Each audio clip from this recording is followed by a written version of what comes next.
Alors, Arabe, la Oui, morale n'est pas la même en Asie qu'en Europe, que partout dans le monde. c'est la même morale dans le monde entier. C'est-à-dire que tout le monde est d'accord, sauf exception chez les cannibales, peut-être pas, mais tout le monde est d'accord pour les principes de la morale. Tout le débat, la controverse, c'est sur les modalités d'application. C'est-à-dire tout le monde est d'accord de dire que tuer est mal. Ça, tout le monde est d'accord. Le problème, est-ce que tuer un embryon ou bien un mourant, ça fait partie de cette interdiction ou pas? C'est là que vous avez tous les débats éthiques autour de l'euthanasie, autour de l'avortement, etc. Mais le principe en tant que tel est admis par tout le monde. Référence de cette Guémara. Étant donné que j'ai fait référence à 3 Guémarotes différentes, il m'est difficile de vous dire la référence de cette Guémara. Pourquoi les Kedoshim meurent-ils? Eh bien, les Kedoshim par rapport à ce qu'on appelle une Midat Rassidout.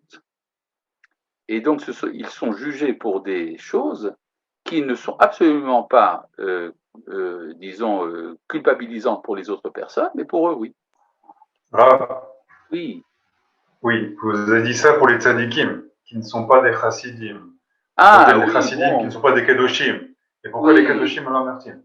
Bah, vous avez encore des super Kedoshim.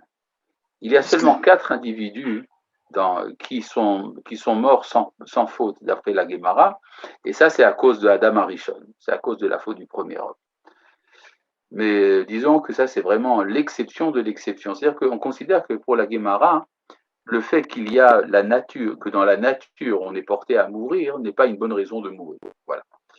Bon, continuons le texte dans le 2e chapitre de Orot HaTeshuvah. Et là, dans ce paragraphe que nous allons lire, il y a ici un rapport, pas absolu, mais un rapport quand même, entre la Teshuvah pitomite et la Teshuvah sichlite. Vous vous rappelez que dans le chapitre dernier, on avait parlé de la Teshuvah sichlite, la Teshuvah qui vient de la compréhension de la différence du bien et du mal sur le plan de la sagesse. Et là, il y a la Teshuvah immédiate, elle a un certain rapport avec la Teshuvah sichlite. Voyons de quoi il s'agit. Ateshuva ha'eliona ba'a me'avraka shelatov haklali.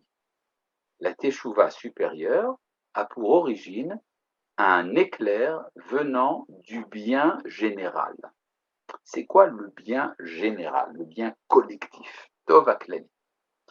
Alors vous avez tout un long chapitre, enfin une série de chapitres dans le 2e volume du Orot HaKodesh de Rav Kook sur ce qu'on appelle la Tov haklali. Là, bon, je vais aller très rapidement. Il y a dans la pensée théologique du Rav Kook, il y a 5 éléments différents que le Nazir, l'élève du Rav Kook, a nommé selon la suite suivante. Kodesh Klali, Chayut Olami, Achdut Kolelet, Tov Klali, Italut Haolam. C'est-à-dire la sainteté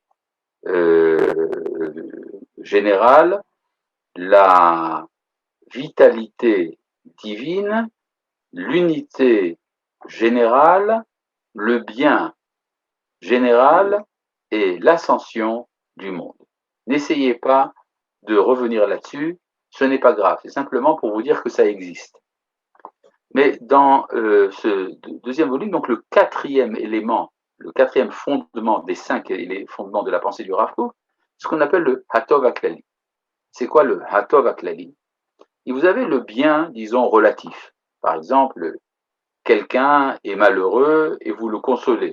Il lui manque de l'argent. Vous avez fait du bien. Mais vous n'avez pas réparé le monde entier. Même plus que ça. Peut-être qu'en lui donnant à manger, les capitalistes vont vous dire vous avez encouragé le chômage. Vous avez encouragé le chômage, vous nous entraînez un ralentissement de l'économie. Enfin bref, quand nous parlons du bien, c'est beaucoup plus que le bien même économique, ou bien que le bien du bonheur. Il y a un bien absolu. Or, arriver au bien absolu, ça demande une conception très optimiste du monde. C'est-à-dire le monde dans son ensemble est gouverné par le bien, et ce bien a son origine dans le bien divin qui est un bien absolu.